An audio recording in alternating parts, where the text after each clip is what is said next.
Good afternoon, everybody. Thank you, everyone, for joining. I'm very delighted to invite you all for this webinar, a very interesting topic, IPR 101.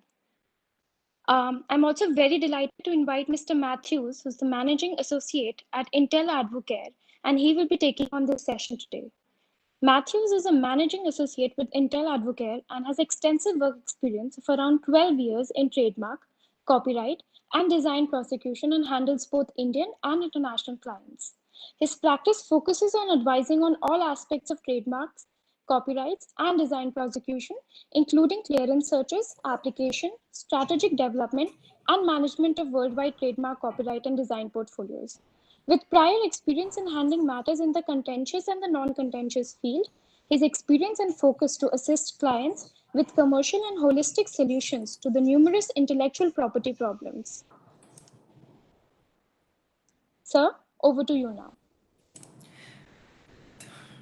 Thank you, Malika. Yeah, I think my camera is coming on. So just going to put up the content for today, and we will then take it from there. Malika, I think the question and answer sessions will be towards the end, right? Yes, sir, towards the end. Okay. So we might have a few questions. I'll coordinate the same for you. Sure. Wonderful. So the topic for today is a very straightforward one, and it's called intellectual property, right? So I woke up today morning and I took my Colgate toothpaste, I brushed my teeth, I got ready, I used my Lifebuoy soap for my shower, I got ready, I came out, I wore my Louis Philippe shirt, I had a hearing today morning, and I came to office in my Renault car, and I opened my Dell laptop. What I have been doing is nothing but surround myself with brands or intellectual property, as people call it. My car has a lot of patents in it. It's got a trademark in it. My toothpaste has got a trademark on top of it. My shirt has a brand behind it on the lapel, and so on and so forth. Property earlier was understood to be something such as land or cars or any of the other things that we normally relate property to be of. But what happened with time was that anything which was created from the intellect of one's mind also came to be known as property. Somewhere down the line, people realized that such kind of property required protection as well. There was no protection, there would be no incentive to create further. And that is how intellectual property basically came around. Now, why is it important from a business perspective? I mean, we've understood what intellectual property is, but why is it important from a business perspective? For one, it protects your creations and innovations or inventions. It aids your business's growth and expansion. It leads to continued innovations. Its assurance of ownership of artwork or product helps you gain a monopoly in the market and rewards the right holder for the work that they have done. Without any of this, we will not find an incentive to create. So today, if someone copies my work, something that I put a lot of work into, a lot of time into, I feel very disgruntled, I feel angry, I feel disillusioned, I do not want to create again. Law recognized this, and that is why they gave protection through what we now call intellectual property. Now, creation of intellectual property, that's important. Yes, the applications which we file under the statute, more important. But protecting it once the applications are in place is as equally important as creation and application. These three categories, I would say, are what we as a business owner or as IP owners need to understand as to what we should do with the IP that we have in our possession.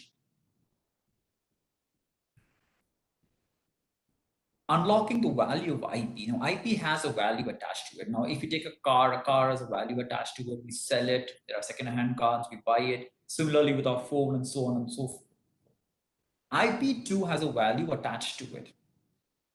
I was recently watching this very, very interesting movie on McDonald's. and how McDonald's actually started off. What I understood from that basic movie was, and I watched it on Netflix actually, which is another brand in itself, was that the property was created by two people, two brothers, the McDonald brothers. But they were in this little town and nobody knew about them. That's when somebody came up with this idea of franchising it and licensing it, you know, and that really took McDonald's to a different level. It became the brand in America and outside America. And today we have it in India, we have it in every nook and cranny there is in the country.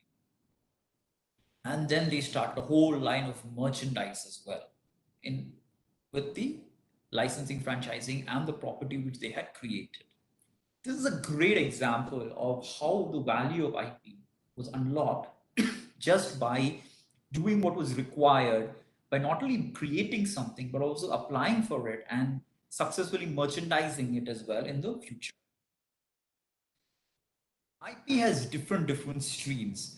Now, we have broadly classified it into trademarks, copyrights, designs, patents, and geographical indications. Now, in the next couple of slides, we'll kind of deal with each of them in brief to understand what they are. Trademarks is very simple. It's a mark used in trade. It's there in the word itself. In the past, if you look at historically, you will see the Romans embossed their goods with a mark to distinguish it from that of others. This was maybe the earliest type of trademark, roughly, that was used. In time, logos, words, slogans, sounds, and three-dimensional marks were certain examples of trademarks which have been consistently protected and used over time. Like I just stated, a word, a symbol, a logo, a phrase, or a combination thereof, these are all trademarks. What is important is it's needed to be graphically represented. The Trademarks Act is very clear here that if there is no graphical representation, a mark cannot be considered as a trademark or protectable under law. That is why we have certain marks like smells or olfactory marks. They can't be protected because it's difficult to graphically represent it. Whereas with sound, it is now possible to graphically represent it through the notations. And that was clearly laid down in the Yahoo Yodel case, which was the first sound mark which is registered in India. A good can be used or proposed to be used in business. India is what we call a first to use country, not a first to file country like the United States. This basically means that yes, you might be using your mark and you may not have filed for it. That's fine. That doesn't mean that you don't have rights in it. That doesn't mean that the right holder cannot say that I have no rights in my particular trademark. If you have been using from X amount of time, in your trademark application, there is an option to choose or put in or incorporate a date of use from which you've been using your particular trademark. This is very important because in a contentious proceeding, you will have to show that particular date of use and from when you're using it to go up against another party. And you may have prior rights compared to the other party, which will go in your favor. And a trademark, more simply, has an origin function. It helps to identify and distinguish your goods and services from that of others. These are a couple of marks which we see around us. We know them. We have seen them all across. Maggie, very famous, but it's actually a surname of Julius Maggie, and the company is Nestle, which is also a surname of a man called Henry Nestle. The Netflix logo is another excellent example, which we've all come to love during our lockdown time period. Adidas is actually a portmanteau or a combination of words of the founder, that's Adi Dazzler. The Nike swoosh logo was brought in to represent speed. That's when somebody rushes past you, it makes a swish sound, and that's why it's called the Nike swoosh logo. And the SBI logo also has an interesting story attached to it. It's basically that if you go to Google Maps and actually check for the Kankaria Lake in Ahmedabad, you will find that it's an exact replica of the SBI logo. The SBI logo actually has its inspiration from the Kankaria Lake in Ahmedabad. Trademarks all have a story to tell us. The question is, are we listening to the stories that are being told to us? We are slaves to trademarks, literally, from the time we are born to the time we die, from using Pampers as diapers to, having a custom-made coffin for our death, our last rites. That's why we say we're slaves to trademarks. The second type of intellectual property which is there is copyrights. Now, copyright is not a right to copy. On the reverse, it is a right not to copy. Copyright is historically linked to written literary works. Till the invention of the printing press, there wasn't much of a problem. But what the printing press did was it changed all the rules and laws that was normally being followed. With the printing press, somebody could create a copy of another book or a literary work. Copyright, like I just mentioned, was historically always linked with written literary works. But over time, copyright has also come to incorporate artistic works, cinematograph works, sound recordings, dramatic works, and musical works. Now, literary works include poems, lyrics, stories, software, etc. Artistic works are very straightforward: paintings, drawings, sculptures, photographs, cinematograph films, movies, TV shows that we love so much, sound recordings, songs, podcasts that we listen to in our free time, dramatic works, plays, speeches, musical works, musical notations, or tunes. They're all part of copyright, or all works in which copyright vests in. Copyright, in a summary, is basically, or in a nutshell, is basically a bundle of monopoly rights. It has the right to make adaptations, the right to reproduce work, the right to issue copies of the work to the public, the right to make translations, and the right to communicate the work to the public. In simple words, it's a right against copy. So if today someone has created something, the law states that the rights in that creation vest with that particular person. If you look at it from a jurisprudential angle, the theory in relation to copyrights is what we broadly call the labor theory. The labor theory basically states that if someone puts in his labor, he or she should be rewarded for that. If he or she is not rewarded for the labor that he or she has put in, he or she does not have the incentive to put in more labor and create more things. Now, if you look at copyrights, you will understand that each work that I've just previously classified, like music or movies, if we do not give protection to the right holders, they will not create more. We will not be able to enjoy new movies, we will not be able to enjoy new music, and so on and so forth. Just a couple of fun facts. This question is always asked: how is it possible for Hindi movies or Bollywood movies to exist when they are exact copies of English movies? Well, they're not exact copies. If you look at it, copyright protects expression of an idea; it does not protect the idea itself. So, a couple of examples: Sahu on Netflix is actually a copy of a French thriller called Largo Wench, whereas Bala on Disney Hotstar was sued by the makers over judgment on the fact that it was identical. How adaptations change is basically the background is different, the score is different, the actors are different, the songs are different, the language is different, the costumes are different. All this makes basically the entire movie to be completely different. Though the storyline might be almost the same, there always is this fun little twist which Bollywood act puts into it, which changes the storyline as well slightly. So though almost an identical copy, it's not exactly identical in the true sense of what copyright is. We go on to the third type of IP or intellectual property, which is designs. Now, designs is quite interesting. The biggest and the best form of a design is the Coke bottle that we see in the shops that we go to. The Coke bottle is a very unique style to it, and that's quite unique to it because uh, it was created, it's an industrial design. So industrial designs basically are features of shape, configuration, pattern, ornament, or composition of lines or colors applied to a product which makes it look different from other articles in the market.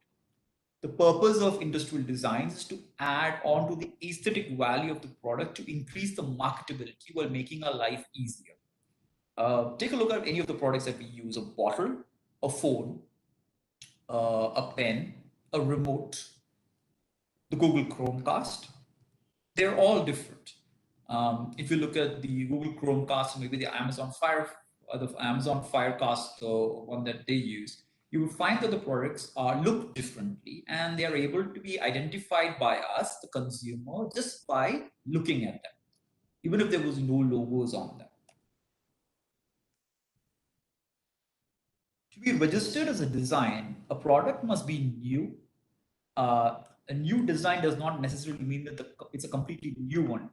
It can also be the application of a pre-existing design to a particular product for the first time. It must be original and it must not be disclosed to the public. Now, this is very important. Disclosure to the public cannot happen if one wants to seek design protection.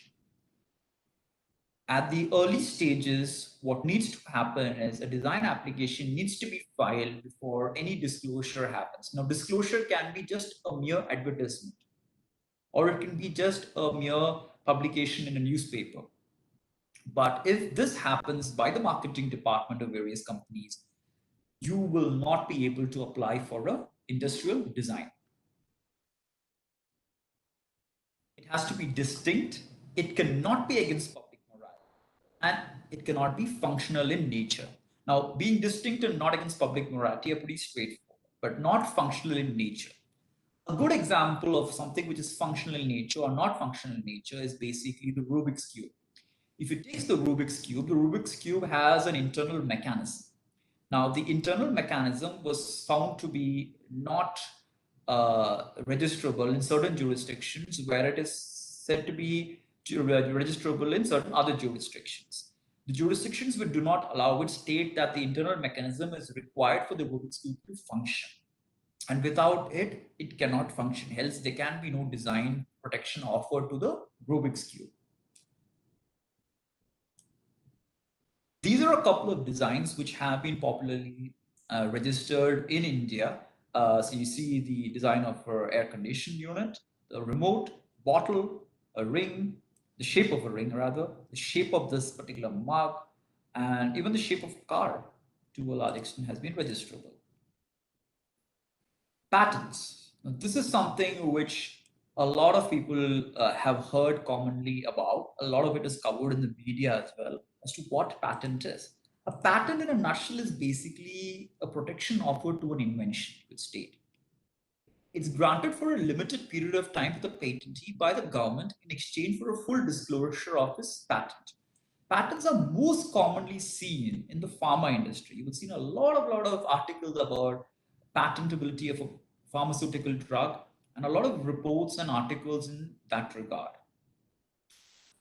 A very good example of patent in modern times was the Tata Nano car. If you take the Nano, and the Nano car, though maybe a marketing failure, it had numerous patents within it. It had an innumerable number of patents associated with Tata Sons when they came out with that particular car.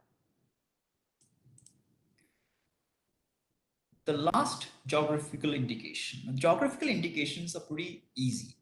We've all heard of the terminologies Darjeeling tea, Scotch, Kanchipuram saris. These are just three examples of geographical indications. For something to be classified as a geographical indication, it is either a primarily an agricultural, natural, or manufactured product, such as handicrafts or industrial goods, or it originates from a definite geographical territory like Scotch, which originates from Scotland. It typically gives the assurance of quality and distinctiveness, which is essentially attributable to the fact of its origin in that defined geographical locality. If you take Darjeeling tea and normal tea, and for the tea connoisseurs, they would understand that there's a whale of a difference between both the teas. The taste of the teas are a lot dissimilar to each other, basically. And that contributes a lot to why a lot of people go and purchase Darjeeling tea. This is a geographical indication. These are a couple of examples of commonly used geographical indications which we have commonly seen bought for our families or for our loved ones through time.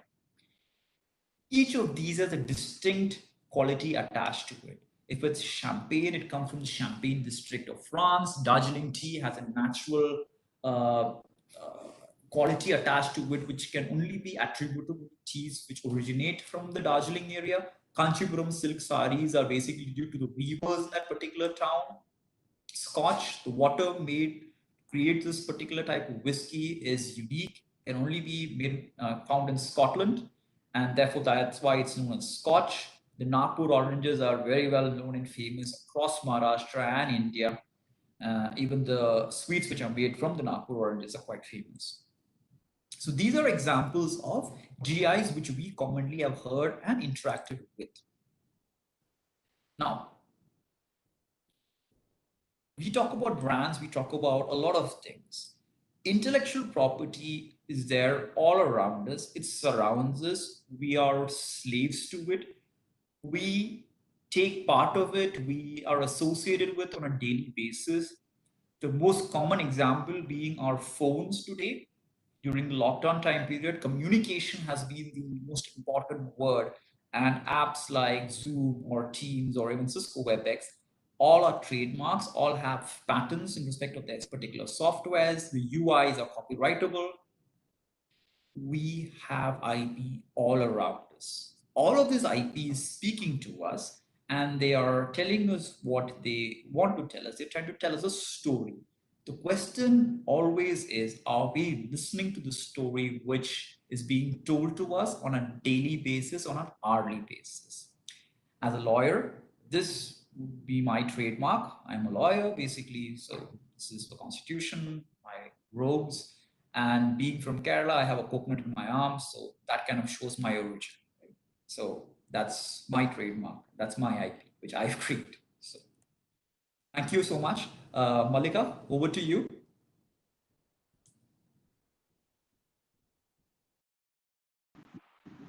Thank you, sir. That was quite a very informative session. I now request our audience, if you have any questions, also have a look at the Facebook page, sorry, the YouTube page, and then check a few questions from there as well. Anybody from the audience here?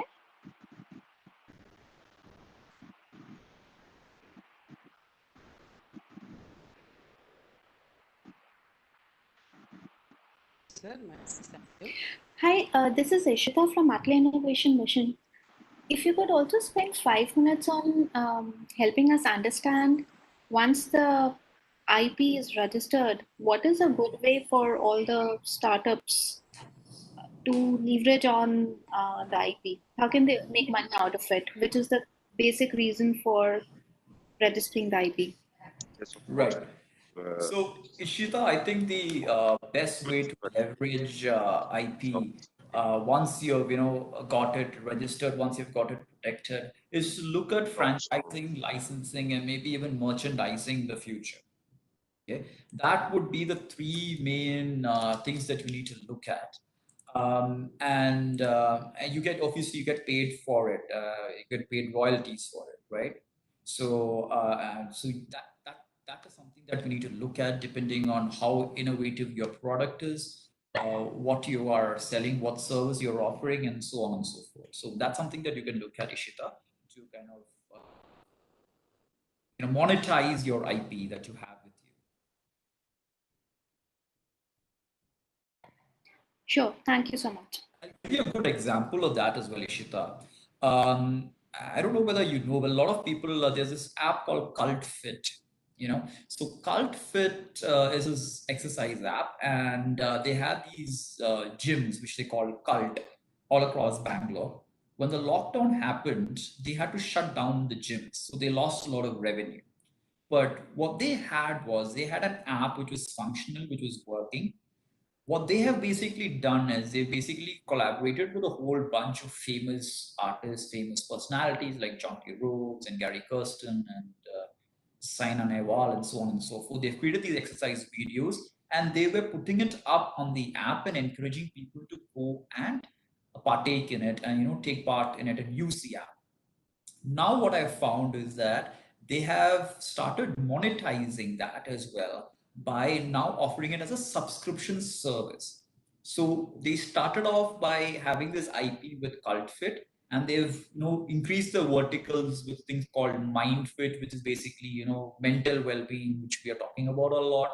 They have included doctors in it for services which the doctors could offer, and they're even including cookery sessions through I think CookFit or PopFit or something like that. So that's how they have slowly expanded their verticals and started to monetize what they had within. They had an app and they have created verticals now, and they're slowly monetizing that and trying to make revenue from that.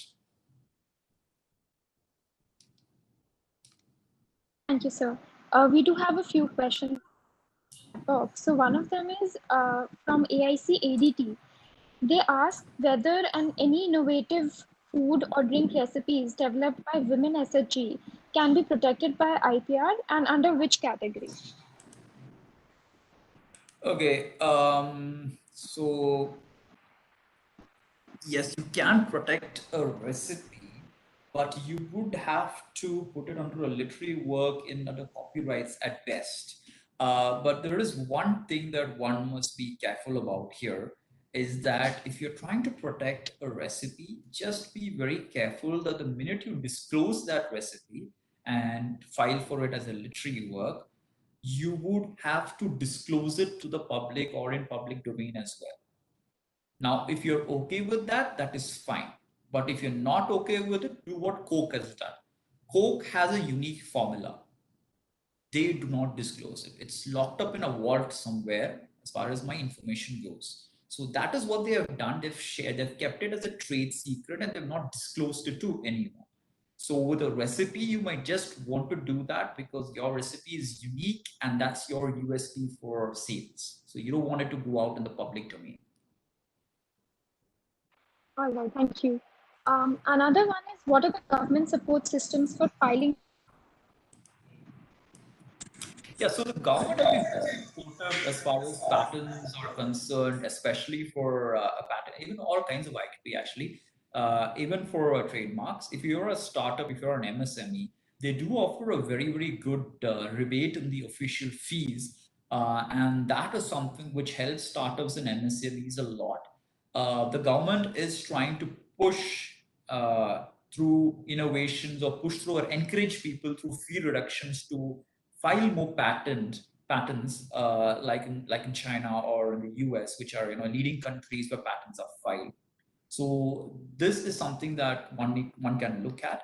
A patent protection can be given to any patentable subject matter, and that must be reviewed by a patent agent or an attorney practicing patents because it depends on the field that you're applying the patents for as well.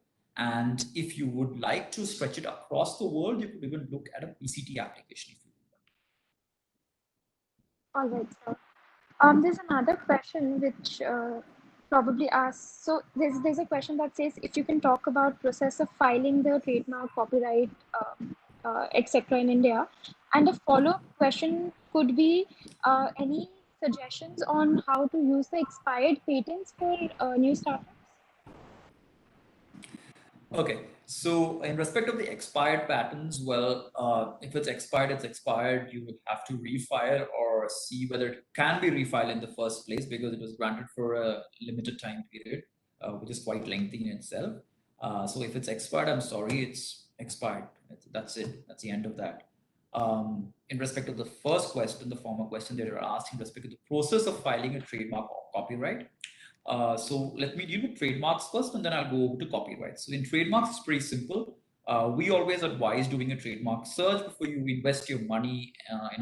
Get something registered because you don't know whether it can be registered or not in the first place because there might be someone with an identical mark or a deceptively similar mark. So do a trademark search, get your application filed. Once the application is filed, there's a second stage of examination where the trademark registry examines the registrability of a mark under two sections of law in respect of distinctiveness and in respect of whether there's an identical or a deceptively similar mark already on record. If there isn't one, they will immediately process the application to publication. If there is any objections, they will raise an examination report which needs to be responded to. Once the examination report is responded, if there are objections, there could be a hearing in the matter or the matter could progress to publication. Once published, any third party has a right to oppose your application, but the statutory time period for that is just 4 months. Under the earlier rules prior to 2017, the time period was 3 months with extensions which could be sought. But post 2017, it's very clear you can only oppose a particular application within a time frame of 4 months. Once that 4 months time period is completed, the mark proceeds to registration and a certificate of registration is issued for a time period of 10 years. Once the 10-year time period gets over, you may file a renewal and this can continue on in perpetuity. That's in a nutshell the process for a trademark application. This entire process can take, nowadays it can take, without any objections and no oppositions, you could get a trademark registered in maximum 6 to 7 months. However, if there are objections in the examination stage, then it can take close to a year. And if there are oppositions, the opposition procedure is completely different. That could take up to a year to get completed before your trademark proceeds to registration or not. In respect of a copyright, it's much more simpler. Once you have your application form with all the particulars filled in and an NOC from the author, if you are not the author, you then submit the application form to the copyright registry with the requisite fee. Once that has been done, the copyright registry will review it for any objections or any queries. If there is, they will raise it in an official letter. And once that is done, the official letter is responded to. They will either hold a hearing in the matter or they will allow the mark to, or allow the copyright to get registered. It's a very straightforward process. There's nothing much earth-shatteringly difficult in it. And that takes care of the copyright portion of it. All right, sir. Just like you mentioned that, for a period of 4 months, you can oppose the application. Also, is there any kind of annual renewals for the patent to make sure that it's live? Sorry, Malika, I didn't get you on that one. Could you just repeat that, please? So the question here states, is that do we have to do any annual renewals to make sure that the patent is live? The patent is not for, there's no annual renewal for it. So once the patent is granted, like all other IP, it's granted for a particular time period. Once that time period gets over, or just before the ending of the time period, you may file a renewal if required. In respect of a patent, that will have to be checked because a lot of research and development keeps changing, a lot of technology keeps changing. So what is granted maybe 10 or 15 or 20 years ago may not be the technology that one has 20 years later. And in respect of patents, once the time period is over, it comes to an end, unless you're able to show that there is a completely new patent in play here rather than the old one. So a lot of pharma companies, once the patent comes to an end, there is no renewal which happens, but what they do is they kind of change the molecules around so that it comes across as a completely new drug, which they then try to get patented again to continue protection of the same. So you can't file a renewal as such, but you could change the patent to a substantial degree, but have the same end result. Now, this has been frowned upon by the patent office, so that is not something which one should practice on a daily basis, or one should look at practicing. And with patents, the government is very clear. If you have created something, we give you protection for a time period. Once the time period is finished, let it come out to the public domain for other people to create more from that. All right, sir. Thank you. We have a follow-up question from one of the members in the audience, Vinay. Yeah, thank you, Malika. Hi, Mathews. So, I mean, in terms of process of filing all these things, trademark, copyright, and patents, I'm asking with the context of of a startup. Like one thing you've explained the process, but I'm also wondering in terms of the cost associated. And also if there is some platform or some place where startups could learn like this is the place where we'll go and we'll be able to file, and on those lines if you could a little bit talk about things. Right. So Vinay, I'll deal with your question in two halves. The first is the cost portion of it. Now, I just mentioned that the government offers a rebate for startups if you have the startup certificate. So if you have the startup certificate and register under the startup scheme, you can avail of a discount in the official fee. So the official fee is 9,000 for a company. It comes down to 4,500 in numerical terms for you to understand. Okay. The second option available to you is if you go to a facilitator which has been approved by the government of India or by the trademark registry themselves. So there is a list of facilitators which have been mentioned on the Startup India scheme website itself. And as when you go to a facilitator, what basically happens is this: you only pay official fee. So if I'm a facilitator today and you approach me saying that I'm a startup, I found your name on the as a facilitator, I can't charge you a professional fee. I get a fixed professional fee, which I have to approach the government for. So basically, your expenses is around 4,500 for that particular trademark that you're filing. Again, then this is the same which is applicable even for patents. Okay. The second part of your question as to information as to where we can get it. The Startup India scheme is quite an informative website, and it kind of lists out who to approach. They have a list of people you can approach to avail of the services that you want to avail of, and get a rebate as well for this particular services. And if your name is on the facilitator list, like I stated earlier, they can't charge you a professional fee. They are duty bound to only charge you the official fee for that particular work that they are undertaking on your behalf. Is that clear? Thank you. Vinay, is that clear? Does Right. answer Thank your you. question? Thank you. It Thank does. you. Thank you. So we have another interesting question from one of our audiences, Right. that if all definitions of IP are very well defined, then why are there conflicts? And so what should be kept in mind as the most important thing during filing of the patent?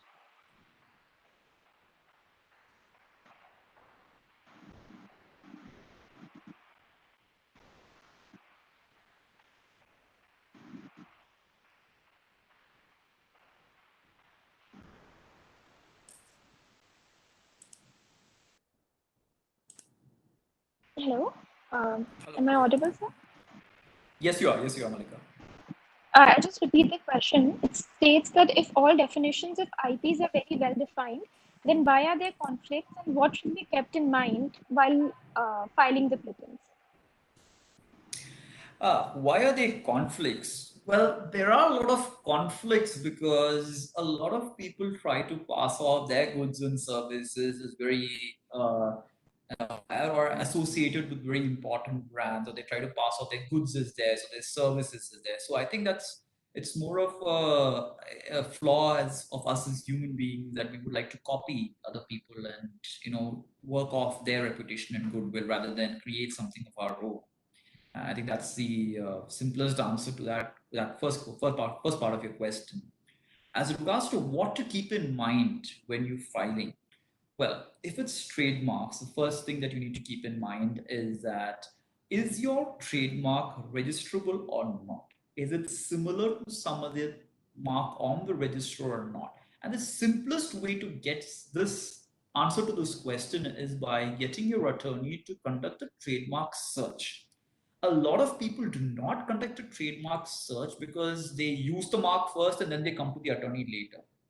So it's like a doctor tells you don't do this, but you still do it. And then you go to the doctor, post that says, give me a medicine for it. Sometimes there isn't. Okay. And sometimes we also have to tell clients, I'm sorry, your mark cannot be registered. It happens. So the first thing to do is before you launch your goods with your trademark on it, do a trademark search, see what can be registered and what cannot be registered. In the first instance, your first name that you choose may not be registered. You may have to go back to the drawing board and create a new one. And this process continues. But the time spent in this process is time well spent, which will help you later because you will come out with something which has a high distinctive value, a high brand recall value, because that's what you're looking at. Similar with a copyright, when you create something, make sure it's not a copy of someone else's work. Make sure you put in enough skill and labor, enough creativity, and create something which is unique and which is yours. If you look at educational institutions, you will find this very, very important, two words which keep getting thrown at by all your professors. Don't plagiarize, stop plagiarism. These are all terminologies which are regularly used. These are used because they're trying to encourage you to create something unique, which is yours.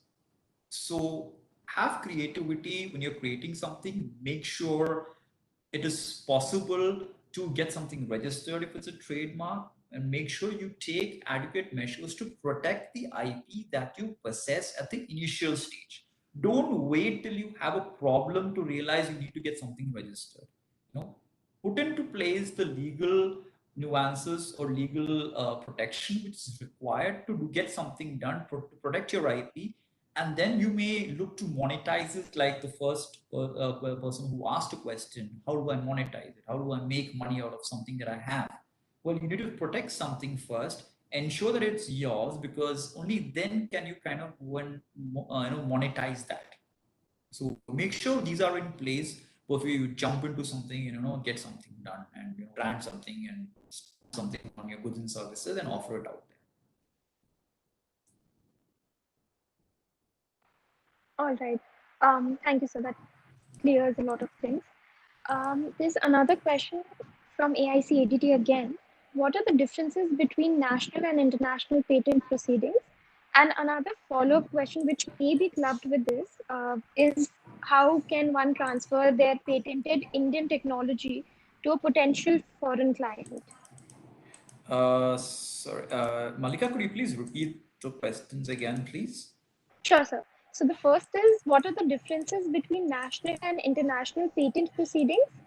And a probable follow-up question could be, what are the recommendations for startups if they want to transfer their patented Indian technology to a potential foreign client? So if you want to transfer your patented technology to a potential foreign client, you could look at it from a virtue of assigning your rights to something as well, to that particular entity. So you may want to get into an agreement wherein you assign your rights to that particular entity for consideration, whatever that amount may or may not be.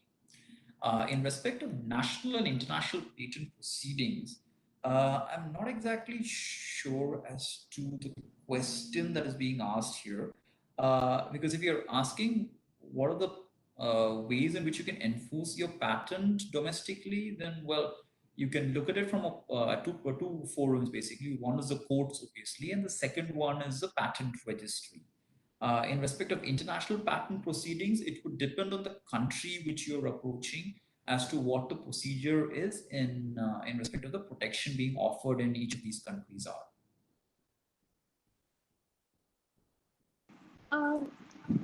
Can somebody see if the question is answered? Yeah, yes. Yes. Yes, it is. Thank you. Thank you. Well, sir, can I request Anish? Yeah. Hi, Mr. Matthew. I just had one overview question on with regards to international exposure. So for startups who are approaching for international markets, what are the pros and cons of filing under PCTs, and at what stage should a startup go for it? Because I presume it's a expensive process, and should it be like before they are sharing the intellects while pitching to the international markets, or should it be after? What can be done in between? If you have any inputs on that.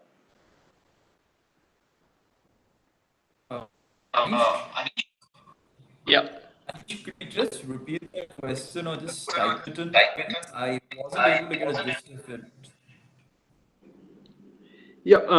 Am I audible now? Is it clear? Yes, Anish. Yeah. So my question was with regards to PCTs, filing under PCTs, and what are the pros and cons which could come across, or when should a startup actually go for it when exploring the international markets?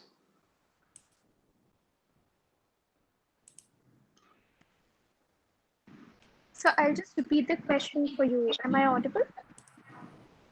Malika, I'm sorry, I didn't get Anish's question. I'll just Anish, repeat if that question. you could just type it into the box, I will get to you.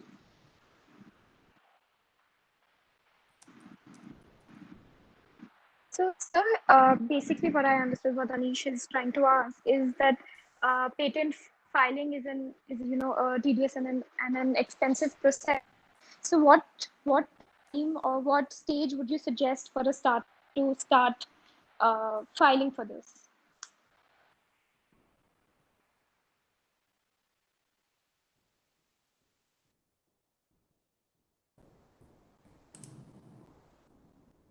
Malika, I think there's a problem somewhere. The connection is getting cut off somehow.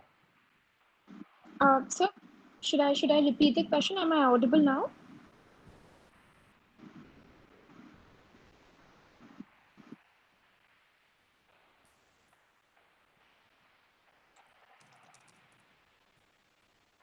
Sir, am I audible?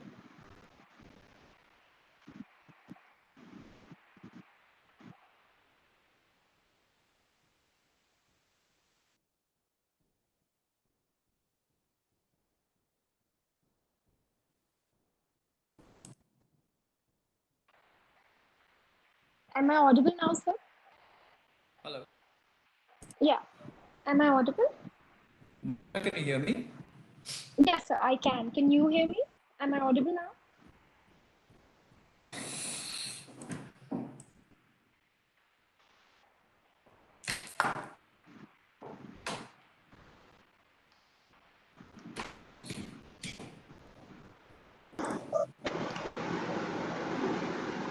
Malika, you're audible to us. I think it's the issue with Mathews network. Thanks, Vinay. I'll just check with Hello. you. Can everybody stay put? Yeah.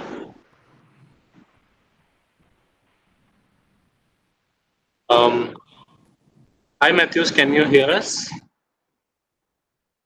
Yeah, I can hear you, but it's a very it's not a clear connection, so it's more Um, it's quite garbled actually. okay.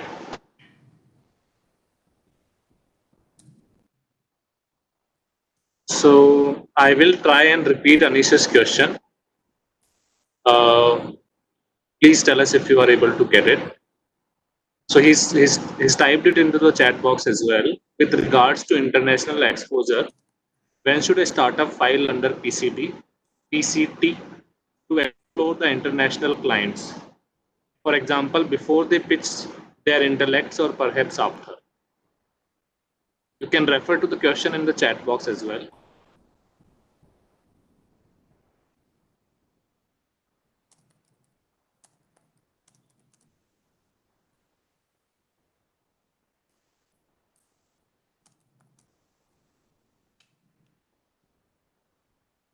I think there's a connection issue with Matthew's internet.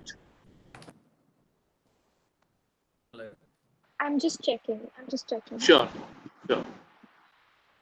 Guys, please give us 2 more minutes. We will just try to sort it out.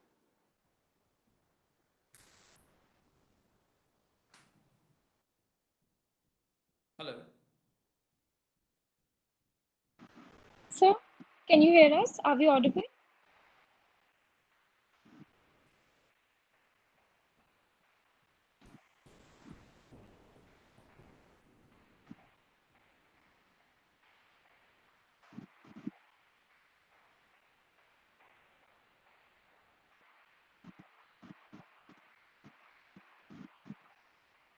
Matthew, sir, can I request you to switch off your video also once and try?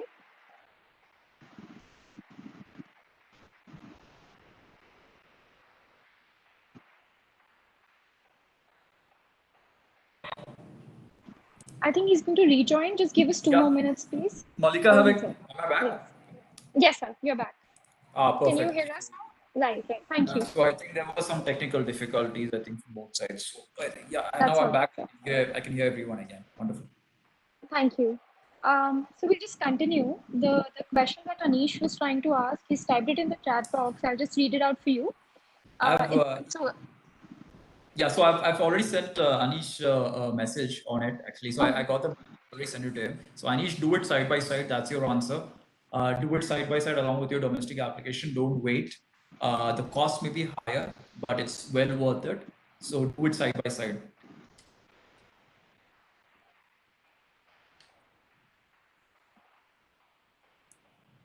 Thank you, sir. Yep, thank you. Thank you. Any other questions from the audience?